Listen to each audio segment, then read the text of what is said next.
अर्जुनाला प्रत्यक्ष मुखानं सांगितली गीता, परंतु वेद इतका मोठा असणारा सुद्धा तो वेद झोपलेला असताना सांगितलेला आहे. म्हणजे वेदाच्या ठिकाणी उणेपणा आहे. तशी गीता नाही.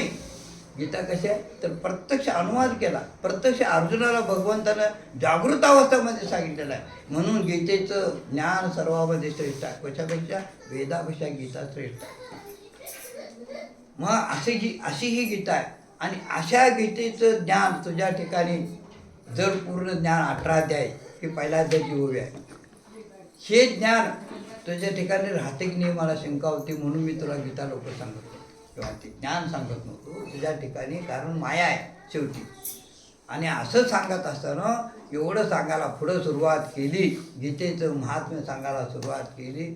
आणि त्या ठिकाणी काय एक ठिकाणी आणि ज्ञानोबारांनी वर्णन केलं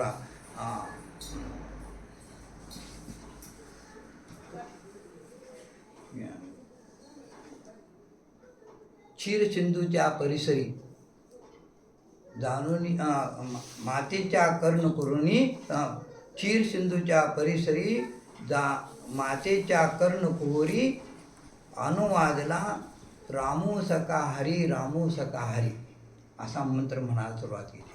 क्षीर सिंधूच्या परिसरी हे जे ज्ञान आहे गीतेचं, हे ज्ञान ज्यावेळी सांगायला सुरुवात केली त्यावेळी हिच्या ठिकाणी हे पचणार नाही. जे मी आता गीता अनुवाद जे ज्ञान सांगालो आहे हे हिच्या ठिकाणी टिकणार नाही. म्हणून तिला काय केलं, आपल्या मांडीवर घेतलं. क्षीर सिंधूच्या परिसरी मातेच्या कर्ण कुहरी, कानामध्ये कानाला तोंड लावलं आणि मांडीवर घेऊन कुठे गेले? क्षीर सिंधू, दुधाचा सागर म्हणते म्हणतात. क्षीर सिंधूच्या परिसरी त्या सागराच्या खाली गेले तळाला. आणि तळाला जाऊन एका गुहेमध्ये, सागराच्या खाली डोंगर वगैरे असते तिथं गुहा असते, त्या गुहेत आत गेले महादेव आईसाहेबांना घेऊन. आणि तिथं कानाला तोंड लावलं. अरे रामू सका हरी रामू सका हरी असं वर्णन आले बरं काय. आमची बेडकर माऊली म्हणायची. काय सांगितला मंत्र आईसाहेबांना? रामू सका हरी रामू. हे जा गीतेचा जो आद्य करताय, गीतेचं जे ज्ञान आहे ते ज्ञान कोण सांगितलं? रामू सका हरी रामू सका हरी. हरी म्हणजे कोण? भगवान श्रीकृष्ण, भगवान श्रीराम. त्यात रामकृष्ण हा मंत्र गुप्त आहे बरं काय. रामू सका हरी रामू सका हरी जे आहे ह्याच्यामध्ये रामकृष्ण हरी हा मंत्र जो आहे तो गुप्त आहे. नंतर तुकोबारायांनी प्रगट केला आहे, लक्षात घ्या तुमच्या आमच्यासाठी. पण पहिला जर वर्णन कोण केलं असेल तर महादेवाने वर्णन केलं. त्या रामू सका हरीचं पहिला वर्णन जर कोण केलं असेल तर महादेवाने निर्माण केलेलं आहे. आणि नंतर प्रगट जर कोण केला असेल तुमच्या तो मंत्र गुप्त होता. तुमच्या असासाठी मंत्र जपा राम कृष्ण हरी म्हटलेला आहे. असं म्हटलं मंत्र जपा राम कृष्ण हरी असं म्हटलेलं आहे एक ठिकाणी, मी सांगेन नंतर. तर हे जे रामू सका हरी जर उच्चारण केलं तर पहिला जर कोण केला असेल तर महादेवानं हा मंत्र हे सांगायला आणि आदिशक्तीला पिंगायला बरोबर गाठपटी. क्षीर सिंधूच्या परिसरावर खाली तर का नेलं? हा जो मंत्र आहे हा गुप्त मंत्र आहे. हा कुणाच्या दुसऱ्याच्या कानावर देऊ नये असं महादेवाची इच्छा होती. कारण मंत्र उघड सांगायला अजून कोणाला परवानगी नव्हती. मंत्र उघड केव्हा झाला? ज्यावेळी उत्तरपंथीचे संत जन्माला आले तेव्हा अवताराला आले, तोपर्यंत सगळे मंत्र गुप्त होते बरं काय, लक्षात घ्या. मंत्र उघड जर कोण केला असेल तर ह्या उत्तरपंथीच्या संत महात्म्याने उघड केला. ज्ञानोबा तुकोबारायांनी पहिला हा मंत्र दिला. त्याच्याशी हे मंत्र जे होते ते फक्त देवतांच्याकडं, बाकी कुणाकडे हा मंत्र नव्हता. देवता म्हटलं तर कुठले? महादेव आणि विष्णू यांच्याशिवाय कुणाकडे नव्हता. त्या दोघांतच हे मंत्र चालायचे म्हणून आमचे बेडकर बोलतो. महादेवानं ज्ञान कोणाला सांगायचं?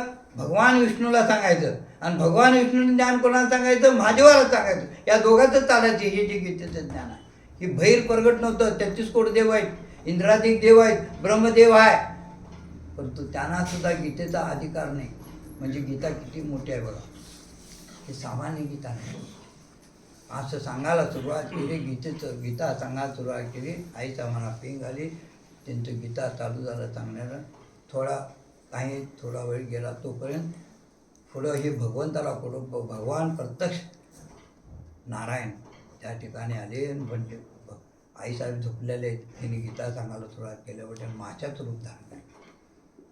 माशाचं रूप धारण केलं आणि त्या क्षीर समुद्रामध्ये माशाच्या रूपानं ज्यावेळी एक श्लोक सांगायचे भगवान महादेव, त्या करायचं, ते मासा म्हणत होता बरं काय, ओंकार द्यायचा. ऐकलीस काय? ऐकलं. आम्ही जसं म्हणतो काय झाला, ऐकलीस काय? आपल्या पत्नीला ऐकलीस काय? मी काय म्हणाला, ऐकलीस काय? ते मासा म्हणायचं असं म्हणून ते 18 अध्याय गीता पहिला महादेवाने सांगितले बरं काय, लक्षात घ्या. कुणाला सांगितली? आईसाहेबांना सांगितली. परंतु आईसाहेबांना पहिला श्लोक सांगितल्याबरोबर झोप लागली. मग बघितले भगवान महादेवाने बघितलं 18 अध्याय सगळं सांगून झालं, बघतो तर ही झोपलेली आहे. आणि हे जे ज्ञान मी आता सांगितलं हे कुठे गेलं? आणि कोण म्हटलं? आता गीताचं ज्ञान म्हणजे सामान्य नाही, कोणाला त्याचा ऐकायला सुद्धा अधिकार नाही, इतकी मोठं हे ज्ञान आहे. आणि अधिकार नसतं मग कोण म्हटलं? कोण म्हटलं म्हणून भगवान सुद्धा आडबडले. महादेव ही तर झोपलेला आहे, मग मला ओंकार कोण दिला ते समोर ये म्हणते. तोच ओंकार बरं काय, 52 मंत्राचं मूळ जर काय असेल ओम, तिथं सुरुवात झाली. ओम हा शब्द 52 मंत्राचं मूळ जे आहे ओंकार. ओंकार कोण देत होतं? ते मासा देत होता. प्रत्येक श्लोकाला ओ असं करायचं. ते ओंकार तिथं प्रगट झाला आहे. मूळ मंत्र तो आहे. सगळ्या मंत्राचं मूळ जर ओंकार आहे तर त्या ओंकारचं मूळ काय आहे? बघा किती खोला विचार. ओंकाराचं काय मूळ आहे? नामा म्हणे नाम ओंकाराचे मूळ, परब्रह्म केवळ राम नाम. त्या ओंकाराचं मूळ सुद्धा नाम आहे बरं काय. म्हणून सगळ्या जगाची उत्पत्ती जर कुठनं असेल ओंकारापासून आहे, परंतु त्या ओंकाराची उत्पत्ती कुठनं असेल तर राम नामापासून आहे. इतकं नामस्मरण जगामध्ये श्रेष्ठ आहे. एकदा नाम जर म्हटलो, राम म्हटला मी एकदा, तर पूर्ण ब्रह्मांडाला ते धारण होते राम. इतकं नामाची ताकद श्रेष्ठ आहे. मग हे खरं हे प्रगट कोण केलंच नाही आतापर्यंत. एवढी देवता होऊन गेली, सगळी गेली, परंतु ह्याचं महत्त्व, ह्याचा महिमा, ह्या नामाचा महिमा कोण प्रकटच केलं नाही. मग हे ओ म्हणजे काय ते निघायचं त्या माशाचं. कोण आहे तो? मला ओंकार देणार कोण आहे? आणि माझं ज्ञान आत्तापर्यंत हे ऐकलं कोण? 18 अध्याय ज्ञानेश्वरी किंवा 18 अध्याय गीता आहे, हे ऐकलं कोण? पुढे ये नाही तर शाप देतो म्हणले, जाळून भस्म करेन म्हणले. कोण? महादेव म्हणले. महादेव सुद्धा सटपटले. कोण म्हणलं? मग तू माशाच्या आकारावर वर आले. तू माझं ज्ञान ऐकलंस? होय म्हणते, मी ऐकलं तुमचं ज्ञान. ठीक आहे म्हणते, माझं जर ज्ञान तू ऐकलं असेल, ह्या ज्ञानाचा जनकल्याणासाठी उपयोग कर म्हणते. मी जे आता तुला ज्ञान सांगितलं, तू जे ओंकार दिलास, हे जे ज्ञान आहे हे जलकल्याणासाठी, आणि तू मच्छिंद्रनाथानं अवतार प्रगट कर म्हणते. महादेवाने आज्ञा केली बरं का मच्छिंद्रनाथाला. मच्छिंद्रनाथ कोण आहेत? महाविष्णू आहेत. भगवान महाविष्णू आहेत. मच्छिंद्रनाथ रूपानं प्रकट झाले. आणि त्यानंतर मच्छिंद्राने जर काय केलं असेल, गोरखनाथावर कृपा केली. हे जे ज्ञान आहे हे गोरखनाथाला द्यावं. 18 अध्याय जी गीता आहे ही फार विषय घन आहे. गोरखनाथावर कृपा केली. गोरखनाथाने कानिपनाथावर केली. मच्छिंद्रनाथाने कानिपनाथ, गहिनीनाथ, नंतर गहिनीनाथावर कृपा कोण केली? गोरखनाथानेच केली. गहिनीनाथा. आणि गहिनीनाथापर्यंत हे ज्ञान आलं बरं काय. नवनाथापर्यंत आलं सगळ्याला. आणि ते मूळ जर कोण असतील तर महादेव आहेत. आणि महादेव नंतर दत्त महाराज आहेत. हे ज्ञान दत्त महाराज, हे नवनाथाचे जर मूळ कोण असतील दत्त महाराज. आणि दत्त महाराजचे मूळ महादेव आणि भगवान विष्णू हे मूळ आहे. अशी ही सुरुवात आहे ह्या संप्रदायाची. मग हे मूळ असल्या कारणानं हे ज्ञान जनकल्याणासाठी उपयोग करा म्हणून ज्यावेळी महादेवाने आज्ञा केली त्यावेळी मच्छिंद्रनाथाचा अवतार झाला. मच्छिंद्रनाथाने गोरक्षनाथावर कृपा केली. गोरक्षनाथाने गहिनीनाथावर कृपा केली. गहिनीनाथाने निवृत्तीनाथावर कृपा केली. ज्ञानदेव मुख्य महाविष्णू संप्रदाय फळतणे हंस रूपे ब्रह्मा उद्देशिष्टेन अजनातुमा बीज प्रगटले. मच्छिंद्रा लागली सहज स्थिती तेची प्रेममुद्रा गोरक्षा दिदली. पूर्ण कृपा केली गहिनीनाथा. वैराग्य तापला सप्रे निवाला. ठेवा जो साधला शांती सुख निर्धन निसंग विसरतामही सुखानंद हृदयी स्थिरावला.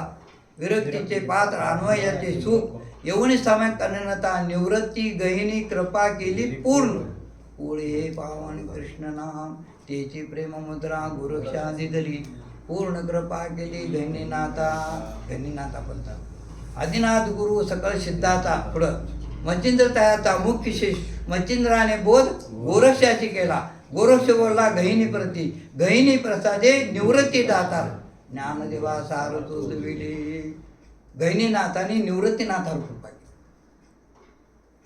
थोडा वेळ असता तर सांगतो कशी कृपा झाली काय झाली. आता निवृत्तीनाथाचीच वारी आता निवृत्तीनाथाचीच वारी वारी आहे म्हणूनच मला निवृत्तीनाथाची आता वारी. येणारे एकादशी आहे ते निवृत्तीनाथ. निवृत्तीनाथाची समाधी सोहळा केलेला असता बरं काय आता येणारे.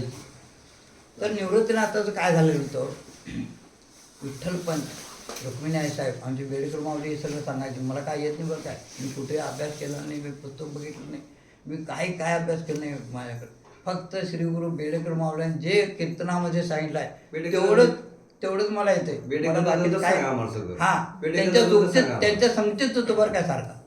कुठं कीर्तन असेल तिथं जाणार सायकल असू दे पायी असू दे कसंही असू दे दादांचं कीर्तन ऐकायचं म्हणजे ऐकायचं. विठ्ठल होता त्यांच्याबरोबर विठ्ठल त्यांचा मुलगा विठ्ठल हा विठ्ठल नव्ह त्यांच्यावर विठ्ठल कधी असायचं नाही नव्हतं ना तानाजी असायचा. का नाही असं तानाजी तिकडचा हा.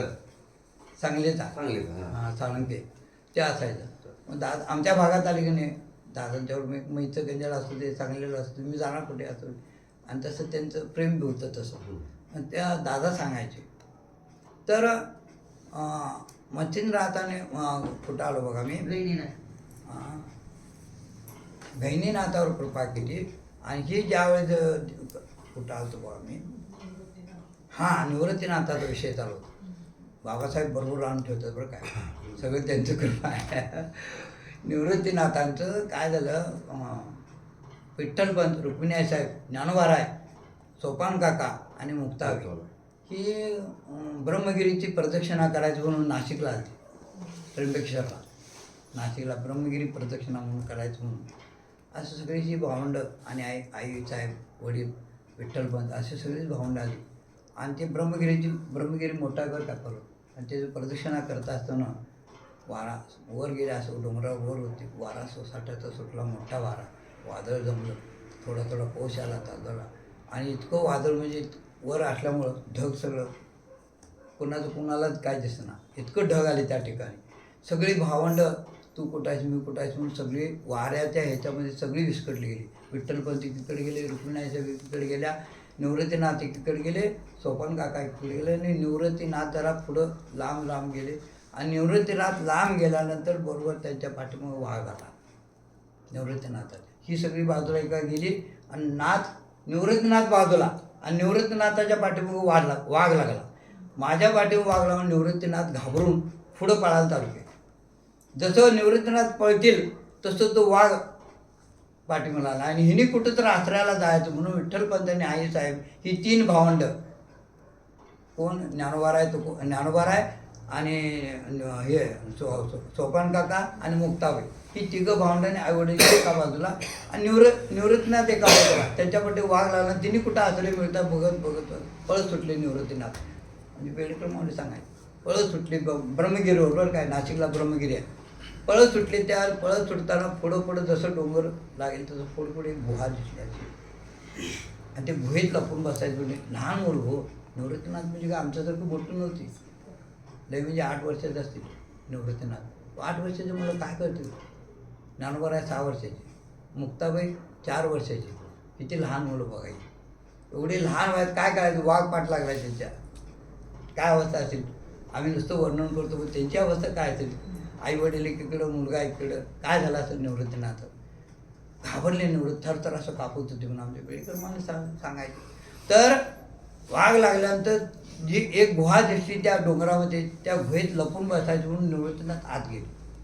आत गेल्यावर बरोबर तिथंपर्यंत वाघ आला त्या गुहेपर्यंत वाघ आला आणि गुहेतनं तो वाघ ते आत शिरला नाही गुहेतनं मागं सरकला आत गुहेत शिरला नाही वाघ. मग निवृत्तीनाथ आत काय बघायचं म्हणून कानोसा घेत अंधार होता गुहा म्हणजे अंधार आत प्रकाश जात नव्हता आणि अगोदर ढग आलेलं होतं. तो जरा आत जायचं म्हणजे आत गेलो तो लख असा प्रकाश आता जसा प्रकाश पडला असा आत प्रकाश होता त्या गुहेमध्ये. लख्खासा प्रकाश पडलेला आणि प्रकाश पडला नाही असं डोळं तात्पडत तात्पडत चालले ते एकदम अंधारातनं उजेडात गेला डोळं कसं होतात बघा माणूस इरगडतोय तसं निवृत्तीनाथाची अवस्था झाली एकदम प्रकाश आणि असं तात्पडत गेले ये बाळ असा आवाज आला त्याला निवृत्तीनाथा ये बाळ जो वाघ होता ते मीच तुझ्या पाठीमागे होतो ये तुला इथं आणण्याचं प्रयोजन माझं आहे म्हटले मग त्याने असं निरकून बघितलं पुढं त्रिशूळ होता आणि गहिनीनाथ असं बसलेलं त्या अधिष्ठानावर दिव्य तेज पुंज प्रकाश असा गहिनीनाथाचा बरं काय आमच्या बेडेकर मावळे फार सुंदर वर्णन करायचे म्हणून 3.5 तास 4 तास कीर्तन होतं तो बेडेकर मावळेचं फार सुंदर वर्णन करायचं आणि दिव्य असा प्रकाश त्रिशूळाचं पुढं होता आणि असं दिव्य तेज पुंज मूर्ती गहिनीनाथांची ये बाळा म्हणते मीच तुला बोलवलं आहे माझीच प्रेरणा आहे म्हणते जो वाघ होता ते मीच पाठवला होता म्हणते काय ताकद असेल हो श्री गुरूंची गेल्याने साष्टांग दंड होता निवृत्तीनाथ बस म्हटली माझ्या निवृत्तीनाथा माझ्याकडं बस म्हटली आणि दिव्यदृष्टी अवलोकन केले आणि कृपादृष्टीनं डोळं उघडून त्याच्याकडं निवृत्तीनाथाकडून नुसतं असं बघितले कृपा कटाक्षे निहाळले आपल्या पदी बैसविले बाप रखमा देऊळ विठ्ठले भक्ता दिलेले वरदान कृपा कटाक्षानं बघितलं आणि वरदान दिलं वरदान काय वरदान ज्ञान प्राप्त केलं ह्या त्रिलोकाच्या ब्रह्मांडाचं ज्ञान नुसतं नजरेनं दिलं काय ताकद असेल श्री गुरुची तसं आमचे बाबासाहेब नुसतं बाबासाहेब मी बाबासाहेबचं म्हटलं तर आमचं उद्धार होतोय खरं तेवढ्या हिमतीनं तेवढ्या श्रद्धेनं तेवढ्या ताकदीनं ते त्यांच्यापर्यंत जायला पाहिजे मी नुसता बाबासाहेबचा म्हणून जर अनुकरण नुसतं जर छातीला तो मी बाबासाहेबचा म्हटलं तर काळ सुद्धा पुढे येत नाही काळाची ताकद नाही आमचे बेडेकर मावळे म्हणायचे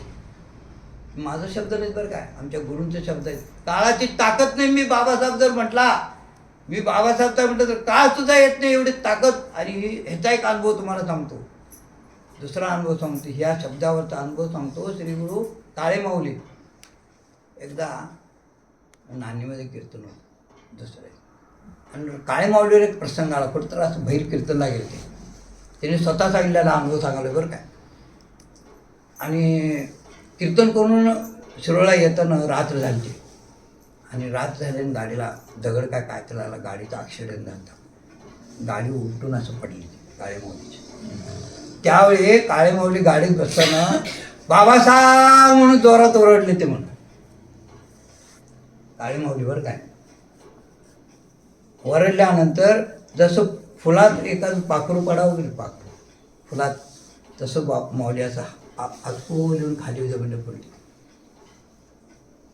केसाला सुद्धा धक्काने काळे माऊलीच्या मी नुसतं बाबाचा उच्चार केल्यावर आणि त्यावेळी ती बुद्धी व्हावं लागते बरं का ही बी त्यांचीच कृपा आहे अशा संकट समय श्री गुरुचं नामस्मरण हे त्यांचीच कृपेने येत असतंय नाहीतर येत नाही बघा तुम्ही तर असं वरल्यानंतर काय नाही खाली उठून बसली म्हणून पडले ते उठून बसले परत ड्रायव्हरला हाक मारली मग ड्रायव्हरला हाक मारली दुसरी गाडी आली त्यांच्या मागं सगळेजण म्हणून ती गाडी उलटी झाली ती सरळ केली काळे माऊली स्वतः सांगितलं बरं काय कीर्तनामध्ये सरळ केली आणि तोपर्यंत पहाड झाली रात्री पहाड झालेली होती आणि ड्रायव्हरला म्हणते चल म्हणते आता गाडीचा स्टार्ट केली गाडी पण चालू झाली गाडीला सुद्धा काय झालं नाही बरं काय ही शक्ती सगळी त्यांची आहे बाबासाहेबची आहे गाडी चालू झाली म्हणते शिरोळा नाही म्हणते नांदेडला गाडी घे काळे माऊली म्हणते नांदेडला गाडी न्यायची म्हणते सरळ शिरोळा नाही म्हणते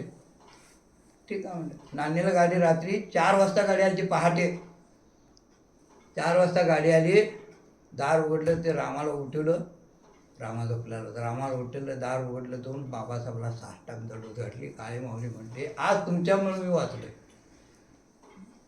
रात्री 4 वाजता कुणाला सुद्धा माहीत नाही काळे माऊली नांदेड येऊन पाया पडून गेलं कुणाला सुद्धा माहीत नाही पुढे एक आठवड्याने कीर्तन होतं त्यावेळी कीर्तनात स्वतः काळे माऊली ही कथा सांगितली सांगा आता आम्हाला मागे पुढे उभा आहे सांभाळत आलिया घात निवाराया योगक्षम त्यांचा ताले जड भारी वाट दावी करी धरून या करायला धरलं की नाही बाबासाहेब हे काळे माऊलीच्या मुखातले शब्द मग आम्ही संकट समय म्हणून ह्या ठिकाणी ज्यावेळी निवृत्तीनाथ साष्टांग दंडवती त्यावेळी कृपा कटाक्षानं नुसतं ज्ञान त्यांना दिलं. आणि ते ज्ञान दिल्यानंतर निवृत्तीनाथाला जे काय ज्ञान दिलं, त्रैलोक्याचं ज्ञान दिलं बरं काय. त्रैलोक्याचं ज्ञान, भूत भविष्य आणि वर्तमान तिन्ही काळ जाणत होते बरं काय निवृत्तीनाथ.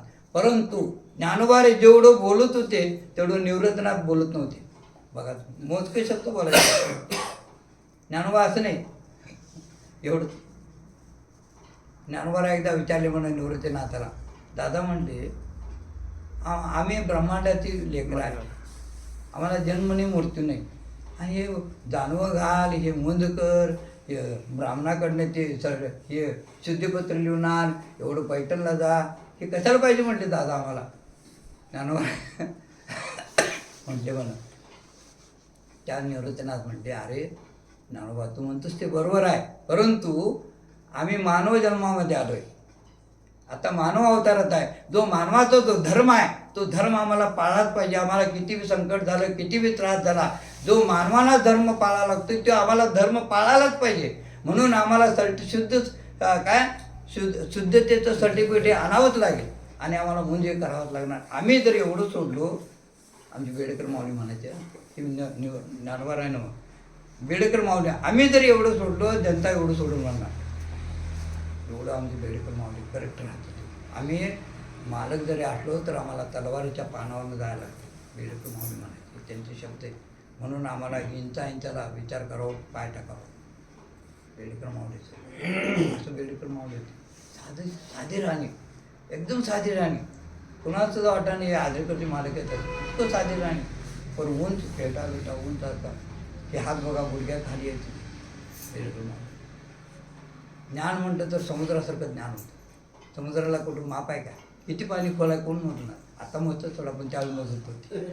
तसं ज्ञानाचा सागर म्हणायचे बेडेकर माऊली.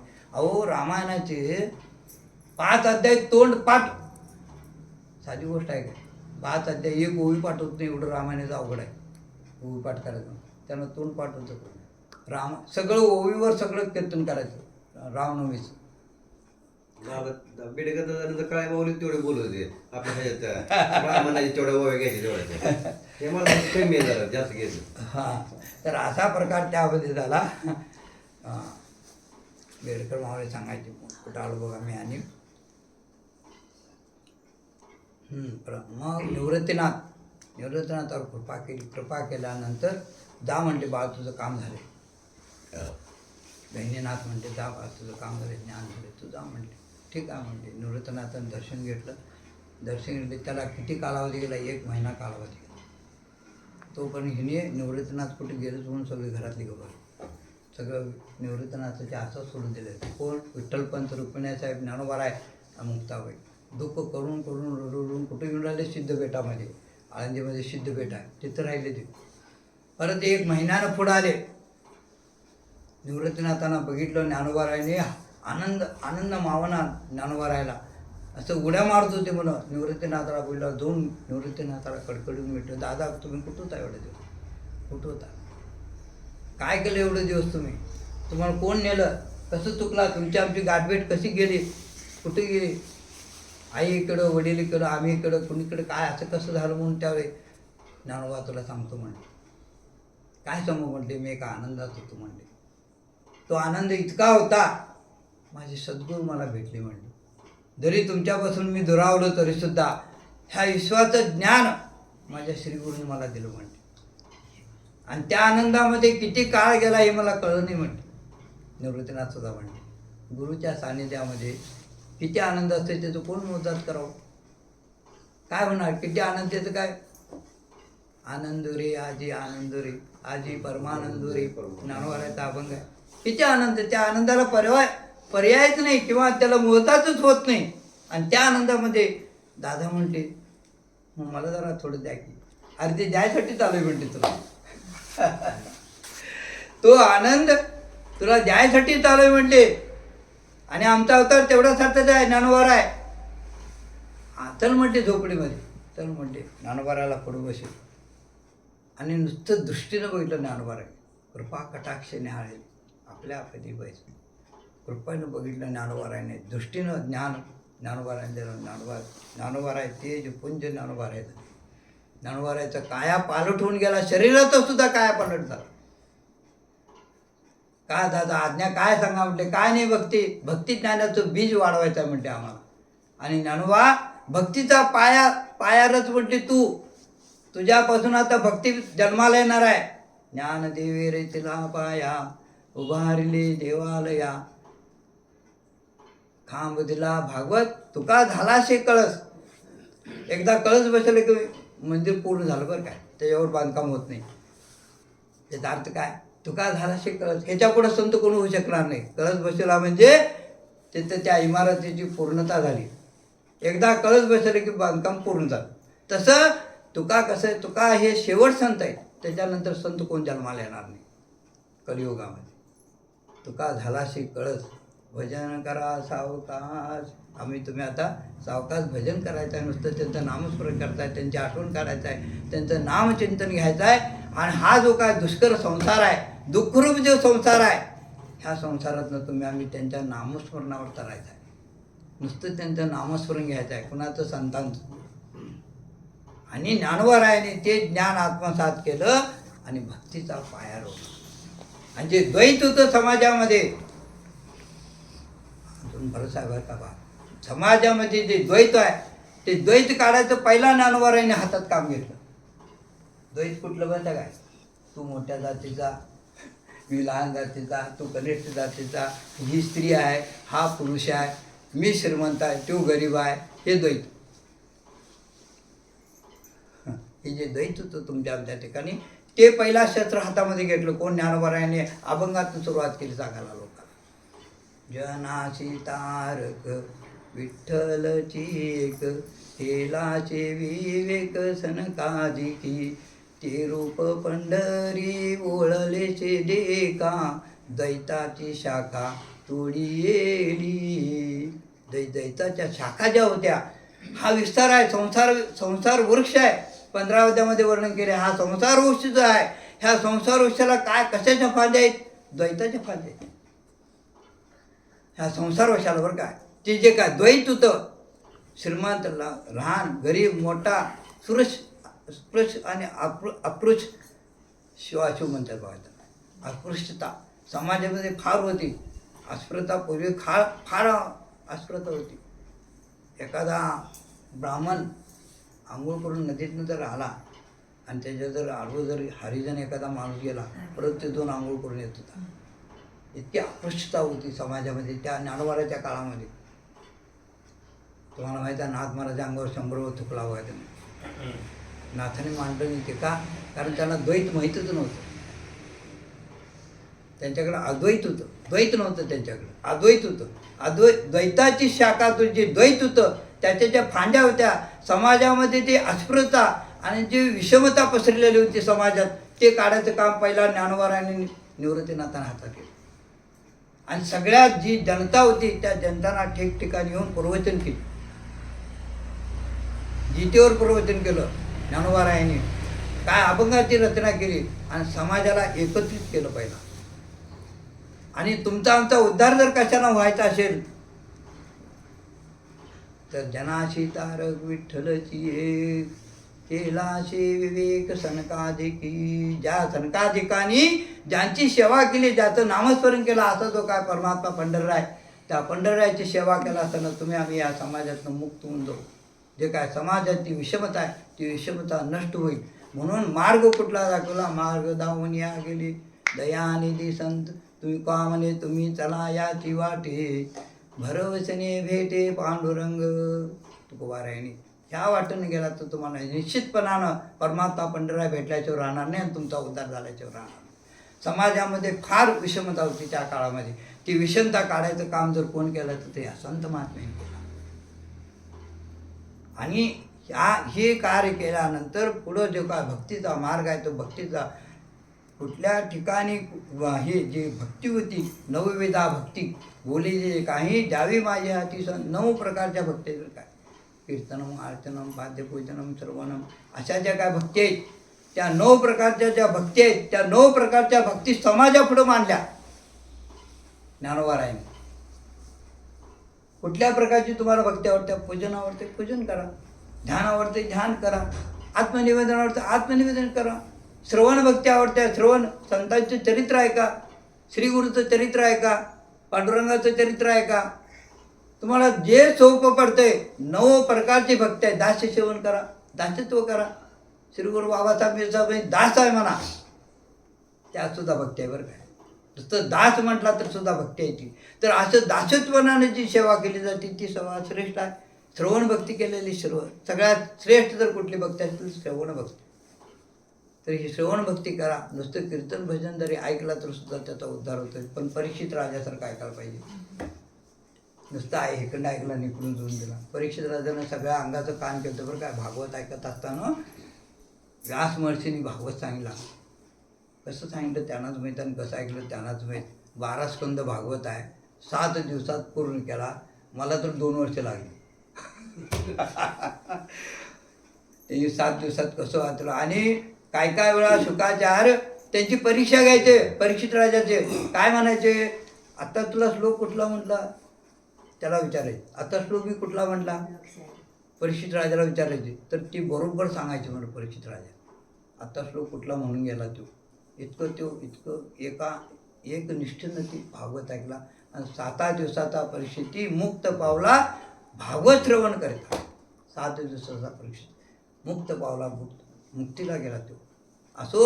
अशा ह्यानं जर आपण श्रवण केलं ज्ञानेश्वरी असो, गीता असो, भागवत असो किंवा अभंग रचना असो, भजन असो, कीर्तन असो, तर असं एकनिष्ठपणानं सर्वांगाचं काम करून जर ऐकलं तर त्याचा उद्धार झाल्याचे राहत नाही. म्हणून ह्या ठिकाणी ज्ञानोबारायाने जर काय केलं तर समाजाचं ती विषमता होती, विषमता नष्ट केली.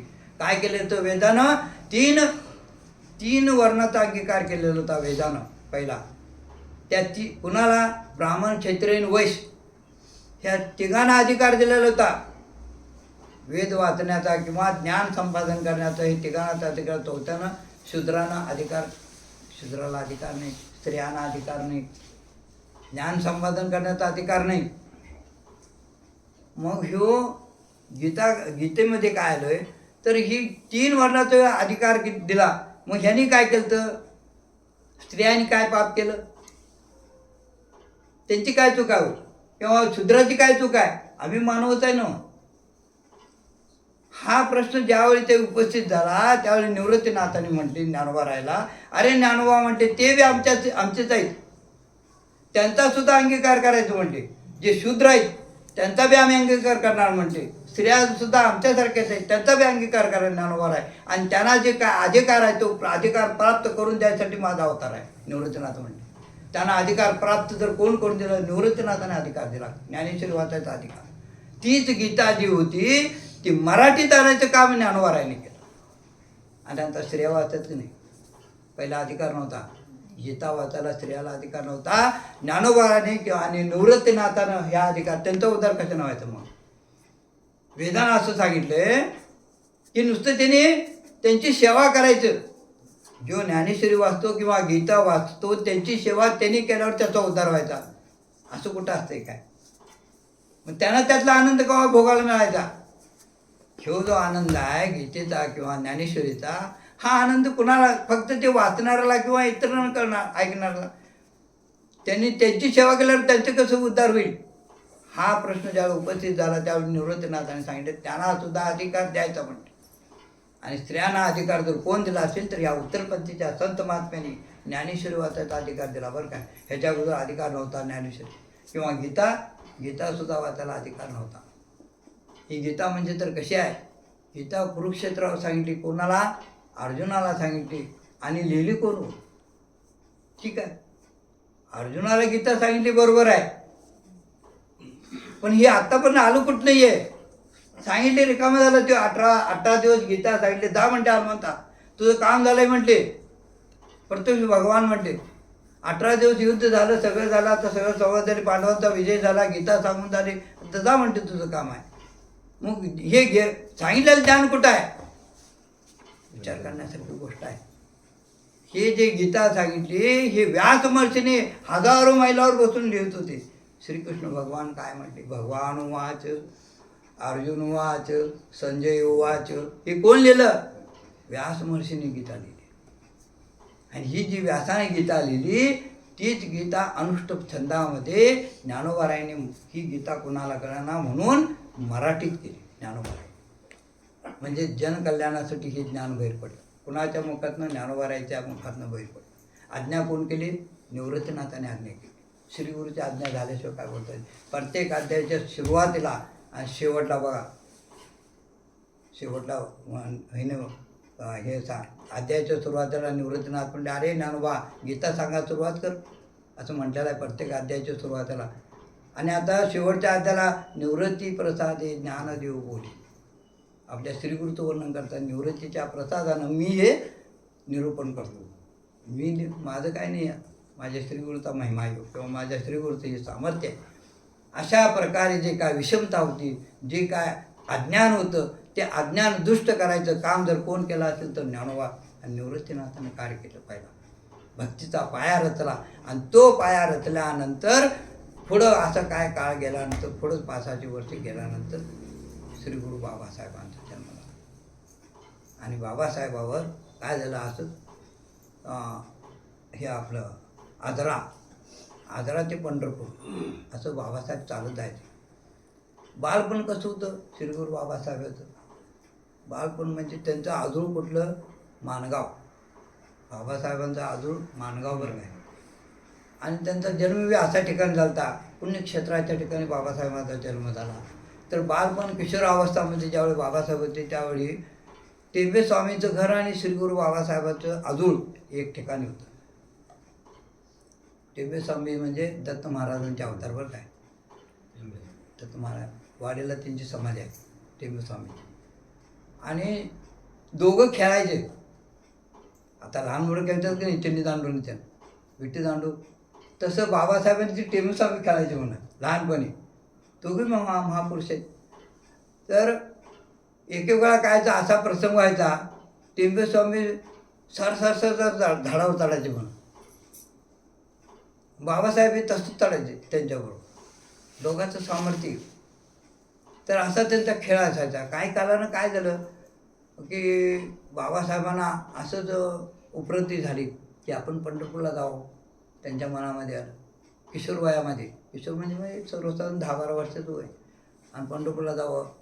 बघा पंढरपूरचा महिमा फार लोक सांगतात, आपण एकदा पंढरपूरला जावं, कसं आहे काय आहे, देवाचं दर्शन करावं. तो मग आपल्या घराकडे आले. घर कुठलं? त्यांचं आजरा. आईवडिलाचं गाव आजरा. आजराला आलं. आजरात थोडे दिवस गेल्यानंतर काय केले, दिंडीत जायच्या पंढरपूरला. पहिले त्या दिंडीतनं एक घोंगडं घेतलं खांद्यावर. कुणी घोंगडंच होतं राहतात बरं का. घोंगडं घेतलं, त्यांच्यावर भजन करत गेले. तिथला पंढरीचा सगळा महिमा बघितला, आनंद वाटला त्यातली. परत दुसऱ्या वारीला जावं वाटायला. असं करत करत बाबासाहेब 4 वाऱ्या करू लागले बरं काय. एक वारी म्हणत 4 वाऱ्या झाल्या. 4 वाऱ्यात त्यांना आनंद वाटला आणि सुख घ्यावं देवाचं. त्यावेळी गर्दी इतकी नव्हती, आता गर्दी फार आहे, पण त्यावेळी सरळ दर्शन होत होतं देवाचं.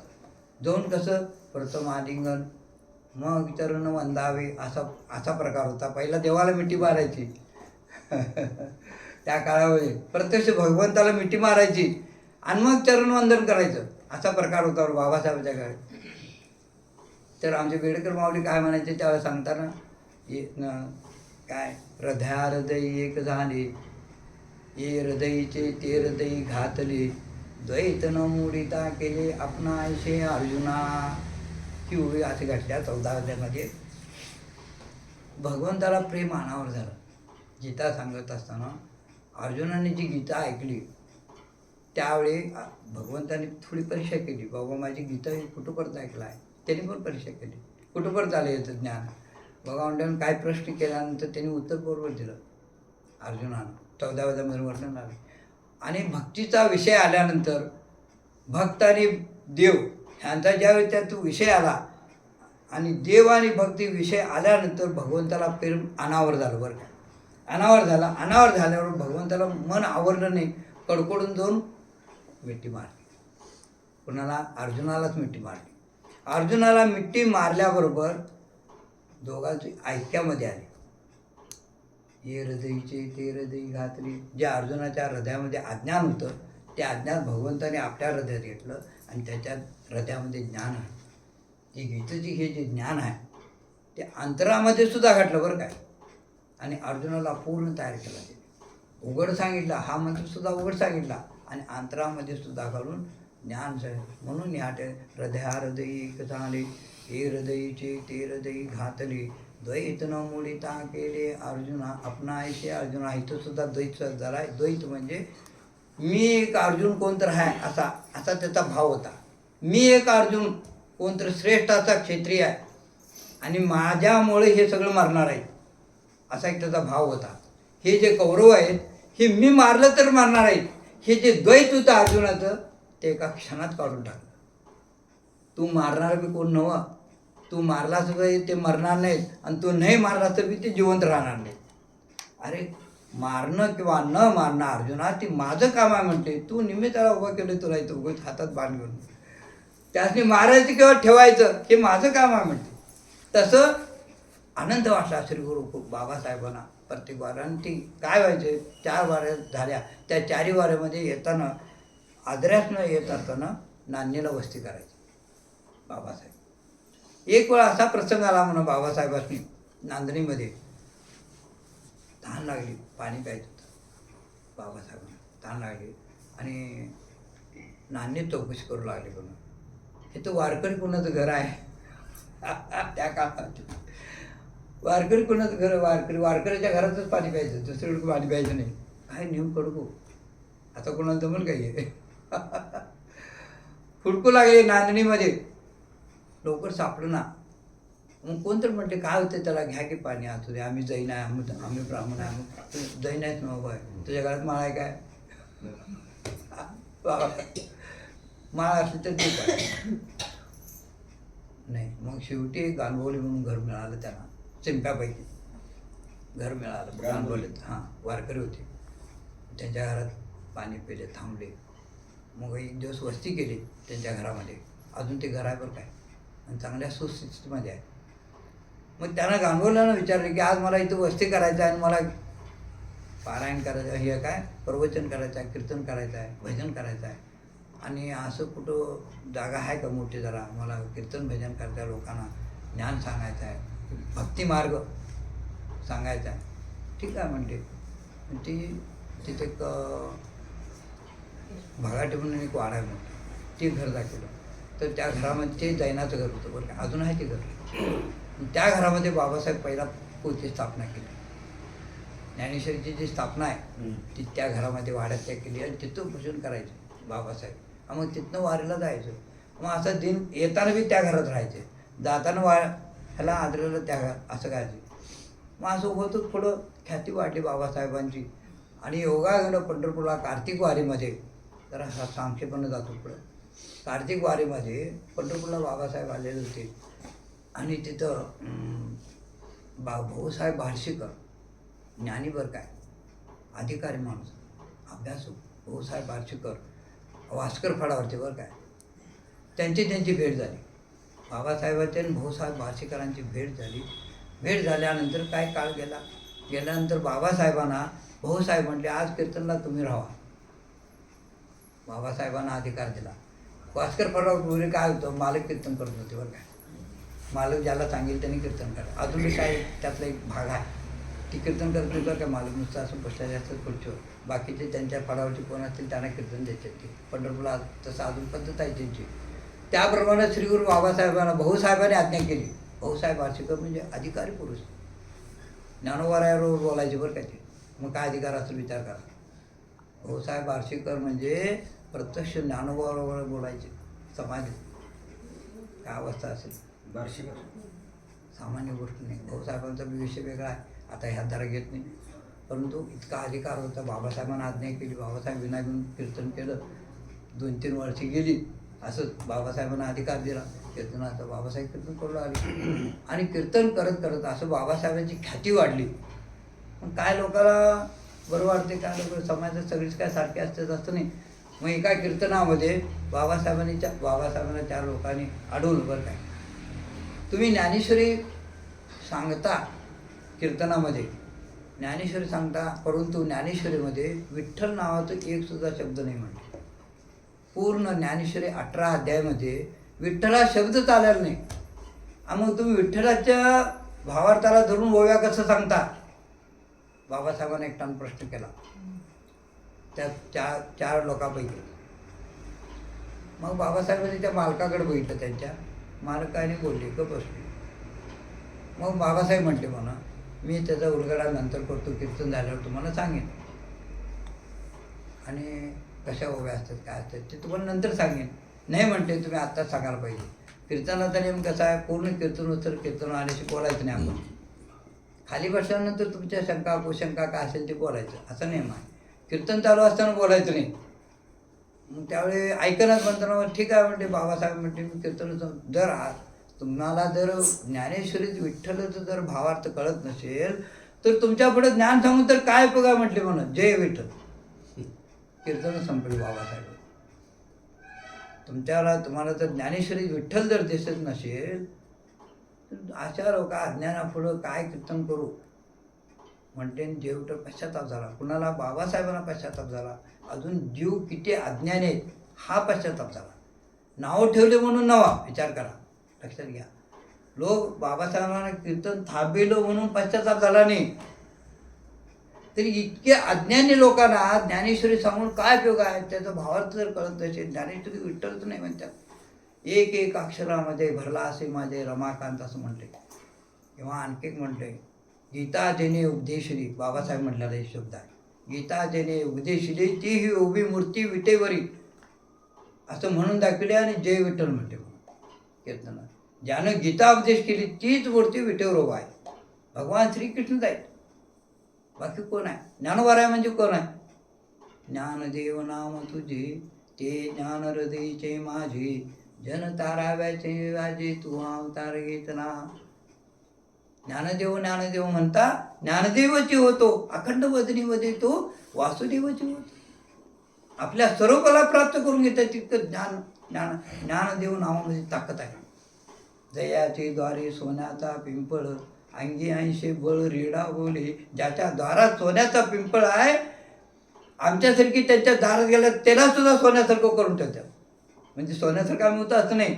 सोन्याला कुठं कसं आहे काय सांगण्याचा भाव तसा तुकवा राहायचा. सोन्याला कुठं कसं आहे काय, हिन पण आहे काय, सोनं चोख आहे, भावन कसं आहे त्याला हिन कसं आहे का कुठं. तसं आम्ही त्यांच्या दारात ज्यावेळी दर्शनाला जातो त्यावेळी ते तरी ती तात्काळ आपुल्या सारिके नाही काळ वेळ तया लागे. त्याचं पाप पुण्य धर्म अर्थ काम, तू कुठल्या जातीचा आहे, कुठल्या धर्मातला आहे, कुठल्या पंथातला आहे, कुणाच्या पोटाला जन्माला आहे, कशाचा विचार करतोय. मला दर्शनला आलाय ना तो माझ्यासारखा. तरी ती तात्काळ आपल्यासारखी इतकं सामर्थ्य ज्ञानोबा राहायचं. म्हणजे दयाची द्वारे सोन्याचा पिंपळ. सोन्याचा पिंपळ म्हणजे काय, अंगी ऐंशी बळ रेडावले. इतकं सामर्थ्य त्यांच्यामध्ये आहे की ते आपल्यासारखं तात्काळ करतात. देवाकडे गेला तर नाही बरं काय. हा भाव देवाच्या ठिकाणी नाही. तुम्ही पंढरपूरला गेला दर्शनला पांडुरंगाच्या, आम्ही तुम्ही गेलो तर देव ह्याचं पाप किती आहे बघतोय. तसं तुकोबाराय ज्ञानोबाराय पाप बघत नाहीत, बाबासाहेब पाप बघत नाहीत बरं काय. बाबासाहेबांनी पहिला ज्यावेळी नांदेडला आले त्यावेळी एका चोराचा उद्धार केला अगोदर. अरे हे केव्हा चोरी करतो, हे रोज मला फुलं आणून देते म्हणते. पोलीस गेली सोडून. बाबा तुम्ही सांगता तर आमचा विश्वास आहे म्हटलं तुमच्यावर. पुरावा बिरावा काय मागितलं नाही, तुम्ही सांगता तुमच्यावर विश्वास आहे म्हणते. त्यावेळी इंग्रजांचा काळ होता, लक्षात घ्या. ही चोरी केली नाही, सिद्ध बाबासाहेबांनी म्हटल्यावर त्यांनी सिद्धच केलं. होय म्हणते तुमचा शब्द कराय. काय शब्दात ताकद असेल बाबासाहेब. त्या चोराला सोडून गेली आणि तो आज काय त्यांच्या घरातली फुलं अजून येतात मंदिरात आमच्या. विचार करा काय गोष्ट असं. ज्या चोरानं फुलं आमच्या जवळ वाड्यात आणून दिली तिची फुलं अजून, तिथला माणूस अजून फुलं आणून देते. एक किलो फुल ठेवलं जातो तो मंदिरात. काय महिमा असेल या संतांचा आणि काय वर्णन करायचं त्यांचं. काय त्यांचा महिमा काय वर्णू. मी पामर न कळे साचार ब्रह्मादिका. आम्ही पामर आहे, आमच्या मुखाला काय येणार आहे. आम्ही जे बोलतो त्यांच्या सत्तेने बोलू घडगडा. उठाकीची मायबाप उठाकीची मायबाप म्हणते त्यांच्या सत्तेनं बोलायचं आहे बाबासाहेबच्या. आम्हाला काय येते यातलं, आम्हाला काय येत नाही बरं काय. मला तर काय येत नाही. आमच्या श्रीवर बेडेकर माऊलीमुळे मला तर बोलता येते. असा प्रकार झाला त्या ठिकाणी. बघा बाबासाहेबांनी एका चोराचा उद्धार केला आणि त्यावेळी पश्चाताप झाला, अनुताप झाला. अनुताप वैराग्याचा नेसली मी शेला.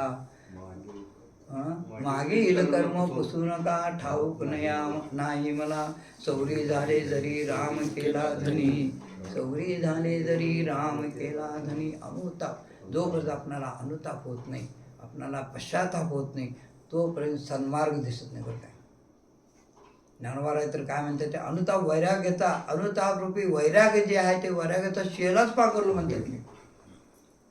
मग मला श्री गुरुचं चरण दिसलं, मग माझा संसार सुखाचा झाला. आजही संसार सुफळ झाला की जे केले पाय विठोबाचे. माझ्या श्रीगुरूने मला मार्ग दाखवला, किंवा माझ्या श्रीगुरूने माझ्या कपाळावर ज्यावेळी हात ठेवला त्यावेळी मला संसार माझा सुखाचा झाला. तो पण माझा संसार सुखाचा नव्हता. ज्ञानोबा स्वतः म्हणतात. मग ह्या ठिकाणी बाबासाहेबांनी काय जर केला, जर पश्चाताप झाला, आता काय करायचं. एवढ्या अज्ञानी लोक आणि ह्यांना जर ज्ञानेश्वरीत जर विठ्ठल दिसत नसेल तर हे तुम्ही कीर्तन करून काय उपयोग. हे जे ज्ञान आहे हे वाया चाललं की. जसं महादेवानं आईसाहेबाला सांगितलं तसा प्रकार झाला आणि मग हे वाया जाते. म्हणून थेट देहूचा रस्ता झाला. आता तुकोबारायांना भेटायचं बाबासाहेब, त्यांची भेट घ्यायचं. थेट देहूचा रस्ता झाला म्हणून चालत गेले. पश्चातापाच्या कारणानं जर काय झालं असेल, अन्न नाही, पाणी नाही, आणि भामगिरीवर गेले. भामगिरी डोंगर तुम्ही बघितला आहे. तिथं आता सुद्धा भीती वाटते. बरं काय 10-15 जण मिळून जायला लागतं, एकटं दोघं जाऊन चालत नाही. त्या डोंगरावर 2 एका गुहेत बाबासाहेब एक खारी खायचे म्हणून त्यावेळी. असं 6 महिने बाबासाहेबांनी अनुष्ठान केलं. अनुष्ठान केल्यानंतर 6 महिन्यानं हैबत बाबांना दृष्टांत झाला ज्ञानोबा राहायचा. अरे म्हणते माझा एक सेवक आहे इथं भामगिरीवर, बाबासाहेब त्यांचं नाव आहे, आणि मी बोललेलो आहे म्हणून सांग म्हणते. ज्ञानोबारायांनी कोणाच्या स्वप्नात गेले, हैबत बाबाच्या स्वप्नात गेले ज्ञानोबाराय. आणि हैबत बाबांनी मग त्या भामगिरीवर गेले. हैबत बाबा कसं दिंडी घेऊन गेले बाबासाहेबांना आणायला. सगळ्यांना कथा माहीत आहे. दिंडी घेऊन गेले. दिंडी घेऊन गेले असताना तिथं तुकोबाराय होते. तुकोबारायांनी बाबासाहेबांना आढळलं. दिंडी परत खाली येताना वाघाच्या रूपामध्ये आढळलं बाबासाहेबांना. आढळल्यानंतर हैबत बाबा म्हटले तुम्ही मूळ स्वरूपात या. बाबासाहेब सुद्धा म्हणते तुम्ही मूळ स्वरूपात. हे कोण आहे? वाघ म्हणजे प्रत्यक्ष तुकोबाराय होते. अरे म्हटले मला माझं सुख इथनं हिरावून चाललंय म्हटले. पण हैबत बाबा म्हणते, तुकोबाराय म्हणते माझं सुख तुम्ही घेऊन चाललाय. मला ह्यांच्या रोज भजनामध्ये आनंदामध्ये मी मग्न होतो. कसलं भजन करत असतील बाबासाहेब? ह्यांच्या भजनामध्ये मला आनंद होत होता. माझा आनंद हिरावून घेऊन चालला. का तुम्ही नेता बाबासाहेबला? त्यावेळी हैबत बाबांनी सांगितलं माझी काय नाही म्हणते, माझं काय नाही, माझ्या श्रीगुरूची आज्ञा म्हटली. माऊलीने ह्यांना बोललेलं आहे. समाधीला भेट द्यायला सांगितले आणि मला दिंडी सकट ह्यांना घेऊन येऊन सांगितले. माऊलीची आज्ञा आहे म्हणून मी बाबासाहेबाला न्यायला आलोय. तुमची इच्छा असली तर. मग तो वाघ होता ते प्रत्यक्ष तुकोबाराय झाले. माऊलीची आज्ञा म्हटल्यानंतर तुकोबाराय म्हणते मग काय माझं हे नाही म्हणते, मी काय तुला आढळणार नाही. आणि माऊलींच्या आज्ञा तर तू कुशाल जा म्हटले. पण जातोच तर एक कर म्हटले. तिथलं एक गवत उगवलं होतं म्हणून तिथे काय तुरावर उगवलं असेल. गवत उगवलं त्या गवताला तुरा आलं म्हणून वर. आणि ते तुरा एक असा मोडला आणि बाबासाहेबाच्या पटक्यात खावला म्हणे. ह्यो जसा तुरा आहे तसं तुझं नाव लौकिक राहील म्हणते. चंद्र सूर्य असतो तर तुझं नाव लौकिक राहील. आणि ह्यो माझा तुला आशीर्वाद आहे म्हणून. कोण पहिला आशीर्वाद दिला असेल तो तुकोबारायने आशीर्वाद बाबासाहेबाला. चंद्र सूर्य असतो तर म्हणजे बाबासाहेब चंद्र सूर्य असोच राहील. काय सामान्य महिमा आहे का हो? किती वर्णन करावे श्रीगुरूचं. तर तुला माझा आशीर्वाद आहे. तुकोबाराय म्हणते जातोस तर जा म्हणते, माझा आशीर्वाद आहे. ठीक आहे म्हणते. तू बाबासाहेब तिथनं हैबत बाबांच्या बरोबर आळंदीला ज्ञानोबारायापाशी आले. आल्याबरोबर सगळे बहिर राहिले होते. फक्त बाबासाहेब एकटे आत गेले. समाधी जिथं आहे सगळे बहिर, फक्त बाबासाहेब आणि हैबत बाबा आत गेले. हैबत बाबा गेल्यानंतर हैबत बाबा आणि बाबासाहेब गेल्यानंतर माऊली समाधीतनं वर प्रकट झाली. प्रत्यक्ष माऊली हैबत बाबाने दंडवत केला आणि ज्ञानोबारायांना सांगितले तुम्ही ज्यांना आणायला सांगितले हा बाबासाहेब दर्शन केलं. का बाबासाहेब दर्शन केले. काय येणं काय बोललेलं मला काय आज्ञा आहे तुमची? ज्ञानोबारायांना विचारले बाबासाहेब काय आज्ञा आहे तुमची? काय नाही म्हटले नाम बीज वाढवायचं आहे आणि खडाची स्थापना करायची आहे म्हणते आणि तुला ते काम सोपवायचं आहे म्हणते. आणि ह्यो जे ज्ञानेश्वरी ग्रंथ आहे ज्ञानोबारायांनी ज्ञानेश्वरी ग्रंथ घेऊन आत वर हातात ज्ञानेश्वरी होती आणि त्या ज्ञानेश्वर हार होता म्हणा, वर एक नारळ होता. ही ज्ञानेश्वरी हा नारळ प्रसाद घे आणि ज्या ठिकाणी याची स्थापना करशील तिथं रोज भजन कीर्तन कर आणि लोकांना ज्ञान संपादन कर, भक्ती मार्गाला सगळ्याला लाव. ही माझी आज्ञा म्हणते. सगळ्याला भक्तीचा उपदेश कर. ठीक आहे म्हणजे मला मग बाबासाहेब म्हटले माझी काय अशी इच्छा नव्हती म्हणते की फळाची स्थापना करावं आणि हे करावं. माझे काय तर नाही म्हटले, तुझा अवतार तेवढ्यासाठी आहे, भक्तीची स्थापना, भक्तीचं महिमा वाढवायचा आहे म्हणून तुला मी बोलवले. म्हणते तू माझ्या आज्ञेनं भक्तीचा महिमा वाढवू, तुझा फळ स्थापन कर, तुझ्या फळाला पुत्रसुद्धा वाया जाऊन देणार नाही म्हटलं. पुत्र जरी 2 शब्द कीर्तन ऐकलं, पुत्र जरी तिथलं 2 शीत अन्न खाल्लं तुझ्या फळावर, तर त्याचासुद्धा मी उद्धार करतो म्हणून ज्ञानोबाराही मस्तकावर वाटतं. हा दिटिवा दयावरी झळके, ही माता पद करू पारुखे, तू जीवची परितुके महेशेशी. त्यांचा हात डोक्यावर पडल्यावर आणि काय, ती जीव महिषेची म्हणजे महादेवाची बरोबरी करू शकतो इतकं सामर्थ्य त्या संतांच्या हातामध्ये आहे. मग तिथनं बाबासाहेब असं फिरत नांदेड आले. कुठं समाधान असेल तिथं जायचं म्हणून परत जिथं वस्ती राहत होती त्या जागेत आली. ती जागा आता तुम्ही परवा जे पारायण केला तिथं आले. तो तर वाडा कसत होता, भूताचा होता पहिला.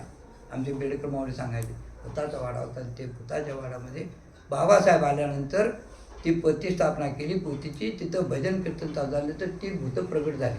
6 भूतं होती म्हणून ती सगळी वर आली.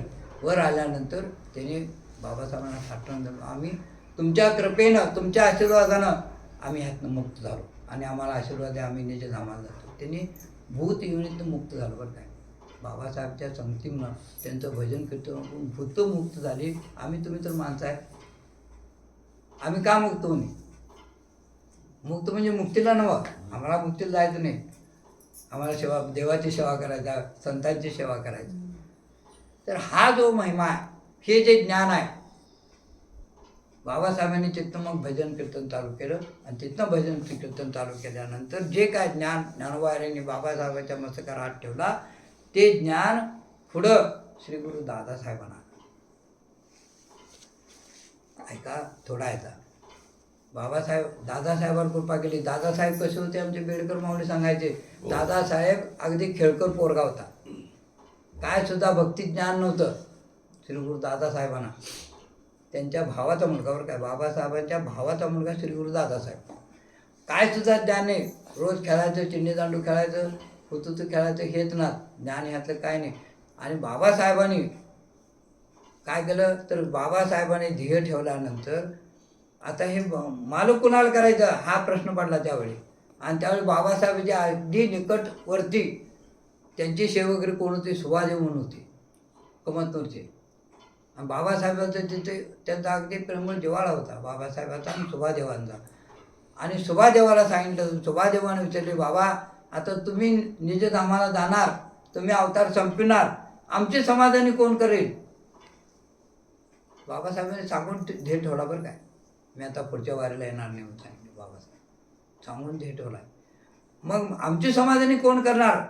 सुभादेवाने विचारलं. त्यावेळी तुमची समाधानी दादासाहेब करेल.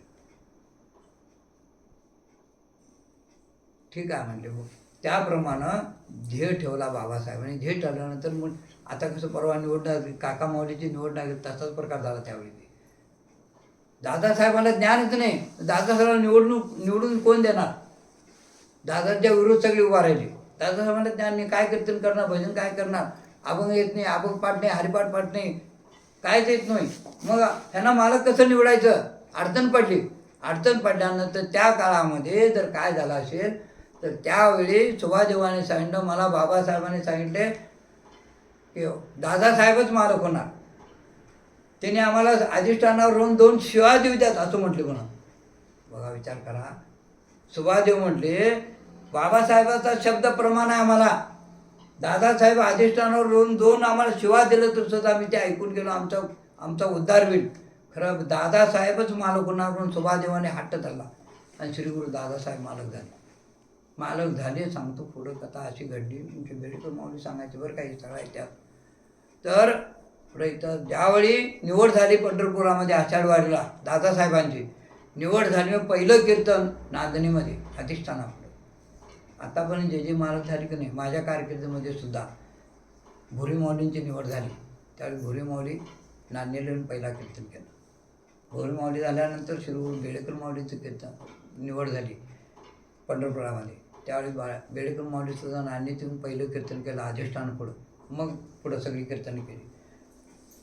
त्याच्यानंतर काळे माऊलींची निवड झाली. काळे माऊलीसुद्धा पहिला नांदेड येऊन कीर्तन केलं, मग त्यांची निवड. तसंच आता काका माऊलीसुद्धा यांची निवड झाल्यानंतर पहिला नांदेड कीर्तन केलं, मग फडावर सगळे. असा प्रकार आहे नांदेडमध्ये. पहिला अधिष्ठानापुढं. कारण तिथं काय आहे, प्रत्यक्ष ज्ञानोबारायचे ग्रंथ आहे, ज्ञानेश्वरी चित्त आहे. आणि हा फड जो आजरेकर फड आहे, हा प्रत्यक्ष ज्ञानोबारायचा फड आहे.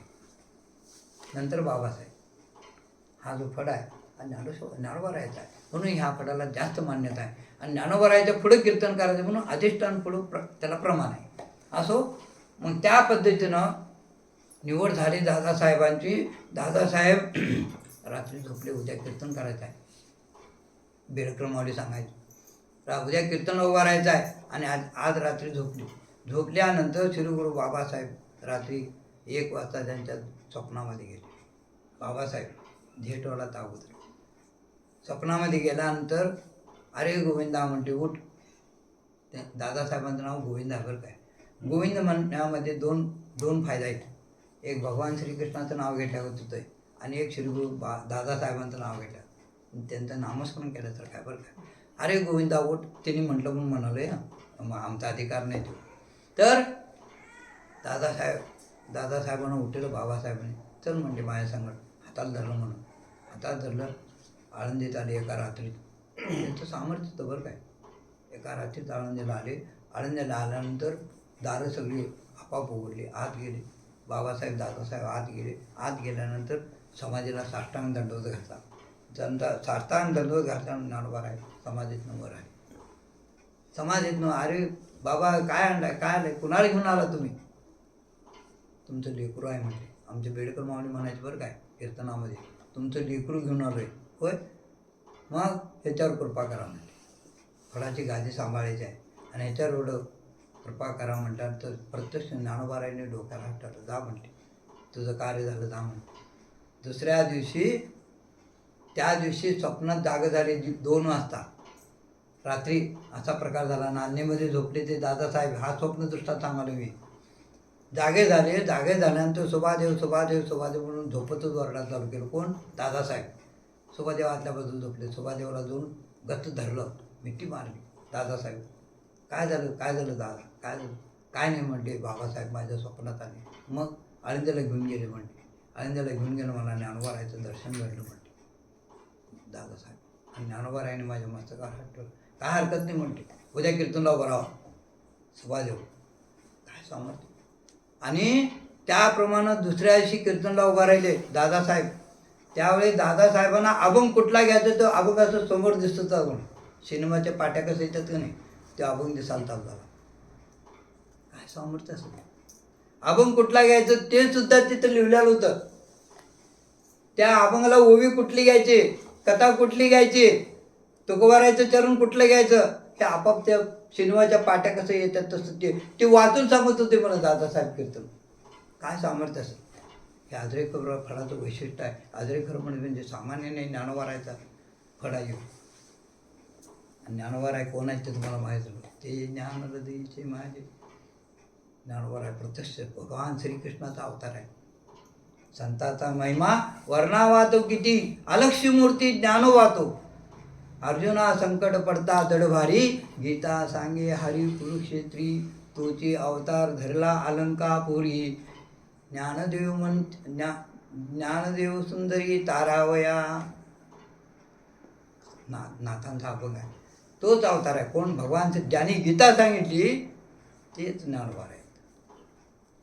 आणि त्या ज्ञानोबारायचा हे फळ आहे, म्हणून हा फळ चांगला. म्हणून ज्ञानोबारायने जर काय केलं असेल, दादासाहेबांवर कृपा केली. आणि मग दादासाहेब तिथनं कीर्तन करायला चालू केले. आणि एवढा मोठा फळ सांभाळायचं काम दादासाहेब शिरगोर दादासाहेब कुणामुळे जर केलं असतील तर बाबासाहेब प्रत्यक्ष भेटले किंवा ज्ञानोबारायांची भेट घालून दिली. नाही ज्ञानोबारायचं कीर्तन प्रत्यक्ष दादासाहेब ऐकले. आहे तुमचं आमचं सामर्थ्य. दादासाहेब आळंदीमध्ये प्रत्यक्ष ज्ञानोबा समाधी पुढे येऊन कीर्तन करत होते आणि दादासाहेब खोलीमध्ये झोपून ऐकत होते. आणि बेडेकर माऊली सांगितलं बरं काय, मी गुरु सांगितल्याशिवाय काय कथा सांगत नाही. हे कसं घडलं हे, तर त्या दिवशी काय झालं, रोज माऊली पुढे कीर्तन असते बरं का, अजून सुद्धा आज तागायत रोज कीर्तन रोज भजन असते माऊली पुढे. आणि त्या दिवशी दादासाहेब आळंदीला गेलेले होते. तो दिवस होता. आळंदीला गेल्यानंतर चौकदार 4 वाजता 5 वाजता चौकदार सगळे गोळा होते तिथलं सर मंडळ वगैरे. आणि ते चौकदारात चर्चा असते, आज कुणाचं कीर्तन आहे, बोर्डावर वगैरे लिहितात, आज कुणाचं कीर्तन आहे, कुठल्या प्रकाराचं कीर्तन आहे, सगळे लिहिलेलं असतं. आणि काय झालं त्या दिवशी ज्याला कीर्तन दिलं तो माणूसच येऊ शकला नाही. असं घडतंय बरं काय, घडतंय. असं आमच्या पडावर परवा 2-3 माणसं आलीच नाही. असो मग माणूसच आलं नाही, काहीतरी अडचण आलं असेल, काहीतरी झालं असेल. मग चोपदारांनी काय, आज तो येणार आहे म्हणते, चोपदार 1-2 होती ती सगळी निघून गेली, रात्र झाली, 9च्या पुढं गेली सगळी. आणि ठराविक 1-2 चोपदार राहिले माऊलीजवळ आणि बाकी सगळे चोपदार निघून गेले. गेल्यानंतर दादासाहेबाला मग जे फडकरे त्या फडकरांना निमंत्रण जात आहे, आज अमुक अमुक फडकराचं कीर्तन आहे, तुम्ही कीर्तनला या, असं पहिला निरोप द्यायची पद्धत होती आळंदीमध्ये. आमची श्री बेडेकर माऊली सांगायची बरं काय. आणि मग दादासाहेब ज्या खोलीवर राहिले ते तिथं निरोपच गेले नाही. दादासाहेब म्हणजे आता येतील मग येतील, वाट बघितली मग जरा गादीवर पडले, डुलका लागला दादासाहेबांनी. डुलका लागल्यानंतर काय थोडा वेळ गेल्यानंतर टाळाचा आणि मृदंगाचा आवाज यायला चालू झाला रात्री. मग दादासाहेब जागे झाले. संपूर्ण कीर्तन दादासाहेब ऐकलं, कीर्तन ऐकले, पहाट झाली. दादासाहेब उठले, आंघोळ वगैरे नदीत केली, आंघोळ केले आणि उपरण असं खांद्यावर घेतलं आंघोळीचं. आणि तसंच माऊली दर्शनला जायचं म्हणून खाली गेले. आत माऊलीच्या दर्शनला गेलं. माऊलीचं दर्शन समाधीचं घेतले दादासाहेब. आणि बाहेर येताना चोपदार भेटले. मग काल गेलं कीर्तन कुठल्या मालकाचं होतं, दादासाहेबांनी विचारलं. त्या चोपदारला विचारलं, काल कुणाचं कीर्तन होतं, रात्री कोण कीर्तन केलं, कोण महाराज होते. ते चोपदार म्हटलं मला काय माहीत नाही.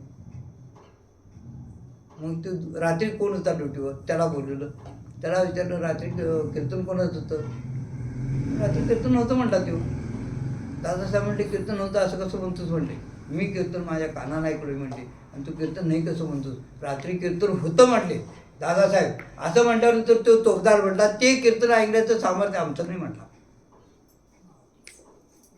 ते कीर्तन ऐकण्याचं सामर्थ्य आमचं नाही म्हटलं, ते तुमचं सामर्थ्य आहे म्हटला. आम्ही पामर आहे म्हटलं, आम्हाला कसं कीर्तन आहे. प्रत्यक्ष माऊली येऊन कीर्तन केलं.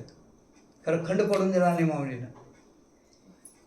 रोज कीर्तन हे तिथं समाधी, ती समाधीच अशी आहे, तुझ्या नामाची समाधी देई मज, असं म्हणतात आहे ज्ञानोबा. मला हे विश्वासाचं काही सुद्धा मला आशा नाही. मागणं असं मागितलं आहे 772 नंबरला अभंग आहे तो, अलक्ष मूर्ती ज्ञानोबाचं. अलक्षी मी लक्षी असं ते अभंग आहे. त्यामध्ये म्हटले, तुझं इंद्रचंद्र महेंद्र पद जी काय आहेत, तुझी शांती दया क्षमा हे सुद्धा मला नको, तुझ्या नामाची मज समाधी देई, असं म्हणते. बाप रुक्मादेवर तुष्टला, दान घे म्हणून ओळला, वर्णन केले त्यामध्ये. अजान वृक्ष पालायला मग बोलला विठ्ठल हरी, अजान वृक्ष पालायला मग बोलला विठ्ठल. ज्ञानदेवे घेतले दान, हृदय धरून या ध्यान, कीर्तन करीत बसला से बाबा बाळ छंदू, बाबा बाळ छंदू. कीर्तन कर, ज्ञानोबारायचं सतत कीर्तन चाललं त्या समाधी. जैठोबा रुक्माई हे भजन सुद्धा बाबासाहेब ऐकलेत बरं का. परवा मी आळंदीत वर्णन केलं. हे भजन सुद्धा जैठोबा रुक्माई हे समाधीत दर्शनला घेताना बाबासाहेबला ऐकू आलं. जैठोबा रुक्माई काय सामर्थ्य असेल त्यांचं. आज तागात सुद्धा तुम्हाला जर अनुभव घ्यायचा असलो कुणाला बी, जायचं माऊलीच्या समाधीच्या दर्शनला गेला आणि तिथं जर असं डोकं जर ठेवला तर एक क्षण कोणा डोकं शांत होतं. मी राहतच नाही, मी कोण आहे, मी एक अमुक आहे, राहतच नाही. मीपणा राहतच नाही. ते माऊलीच होतं, एक क्षण कोणा माऊली होतं.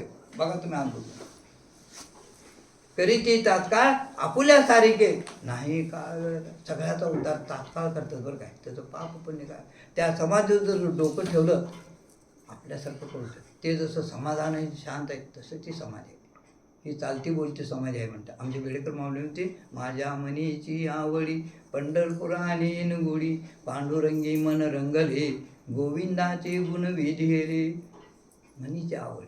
बाकीच्या सगळ्या समाध्या मुर्द्याच्या आहेत म्हणणार आमचे बेडेकर माऊली म्हणायचे. ही समाधी कशी आहे? चालती बोलते आहे. आषाढ शुद्ध अष्टमीला माऊली बाहेर पडतात.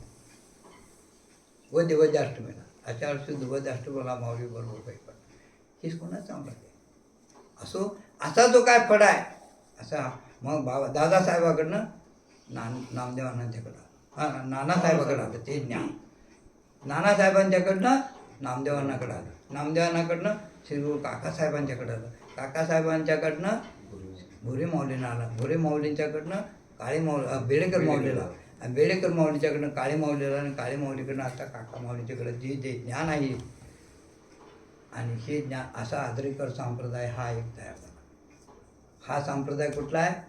आदिनाथ उमा बीज प्रगटली, मच्छिंद्रा लागली सहज स्थिती. ही मच्छिंद्राला जी स्थिती लागली ती कुठंपर्यंत आली? गहिनीनाथापर्यंत. गहिनीनाथाने कृपा कुणावर केली? निवृत्तीनाथावर. निवृत्तीनाथाने ज्ञानोबारायावर, ज्ञानोबारायाने बाबासाहेबावर, बाबासाहेबांनी दादासाहेब. असा हा क्रम. हा हे नाथ संप्रदाय कुठंपर्यंत आला? काका माऊलींच्यापर्यंत आला. आणि दुसरा संप्रदाय सांगा म्हणतो तो सांगतो. आणि दुसरा एक संप्रदाय मुख्य महाविष्णू चैतन्याचे मूळ संप्रदाय फळ येतून या हंस रूपे ब्रह्मा उपदेशे श्रीहरी चतुश्लोकी चारी भागवत ते गोई विधाता सांगेनार्थाची नारदे व्यासाची उपदेशले राघव चैतन्य केल्या अनुष्ठान त्याशी दैपाने कृपा केली. कृपा करण्याचा ठेवेला श्री बोध तांत्रिक राघवाचरणी केशवशरण बाबाजीची पूर्ण कृपा त्यांची. बाबाजीने स्वप्नेंदू केला अनुग्रह दिला आणि कृपे निळा म्हणे मध उपदेश केला. संप्रदायातला सकळ जना हंस रूपे ब्रह्मा उपदेशी श्रीहरी चतुश्लोकी चारी भागवत. हा महाविष्णूपासून एक संप्रदायाला त्याला चैतन्य संप्रदाय म्हणतात. आणि तो संप्रदाय कुठपर्यंत आला? तर तो संप्रदाय बाबाजीपर्यंत आला.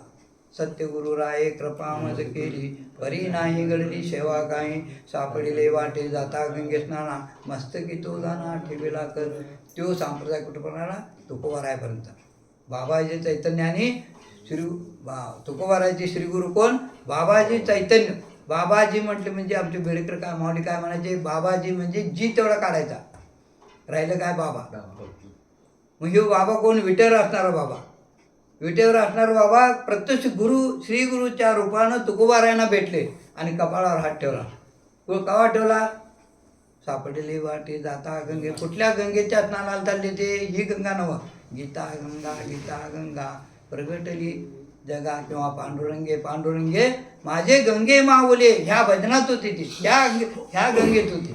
आणि ही गंगा गात असताना त्यांच्यावर साक्षात्कार कोण केला? तर बाबाजी चैतन्य महाराज. भोजना मागती तुप पावशेर, वडीला विसर स्वप्ना माझी काही कळू. हे भोजना मागते ह्याच्यावर एक तास जर अजून सांगायला बरं काय. ते वेळ घेतली तुमचा. भोजना मागती तुप पावशेर आहे की नाही, हा विषय फार घन आहे. तर ही मालिका जी आली हे नाथ संप्रदाय एक. आणि एक ते कुठंपर्यंत आलं? तर वास्कर फडावर निळोबारायपर्यंत. तुकोबारायांनी निळोबारायावर कृपा केली. बाबाजी चैतन्याने तुकोबारायावर कृपा केली. तुकोबारायाने निळोबारायाने पुढं त्यांचे असं हे आल्यात नाव आले. ते काय नाव आता माझ्या लक्षात येणार, ते नाव आल्यात तशी. पण निळोबारायाने पुढं तो संप्रदाय वास्कर संप्रदाय. एक वास्कर आणि एक आदरेकर. ही मूळ संप्रदाय कुठून आले असेल तर एक महादेवापासून संप्रदाय आला तो आदरेकर, आणि चैतन्य संप्रदाय आला तो महाविष्णूपासून निळोबारायपर्यंत आला. हे असे दोन संप्रदायाचा ओघ आहे. आणि हे संप्रदायावर ज्याची माळ आहे त्याचा उद्धार. लक्षात घ्या मी काय म्हणते. आमचे बेडेकर माऊली म्हणायचे संप्रदाय झाले 350 संप्रदाय, पण नियमानं चालणारे. म्हणून हा ओघ आहे. आणि आमच्यावर जर कृपा कुणाची असेल तर ज्ञानोबारायची असो. म्हणून ह्या ठिकाणी बरंच अजून सांगता येईल. या गीतार्थाची थोरी स्वये शंभू विवरी, तेज भवानी प्रश्नपरी चमत्कारुणी, कुंडली वरदार विठ्ठल श्री ज्ञानदेव तुकाराम, पतित पतित पतित मी तो त्रिवाचा पतित, हरी तो आपल्या सते मकरा विसरले, नाही चित्तशुद्धी स्थिर पाया पाशी बुद्धी, हरी तो आपल्या सते मकरा विसरले, अपराधाचा केलो कामणे काय बोलू, परी तू आपल्या सत्ते मज करावे सरते कुंडली वरदार विठ्ठल श्री ज्ञानदेव तुकाराम ठाल विठ्ठल विठ्ठल विठ्ठल विठ्ठल कुंडली वरदार विठ्ठल श्री ज्ञानदेव तुकाराम जय श्री कृष्ण बाबासाहेब ज्ञानेश्वर पाया पड आधी उचल. अरे वा.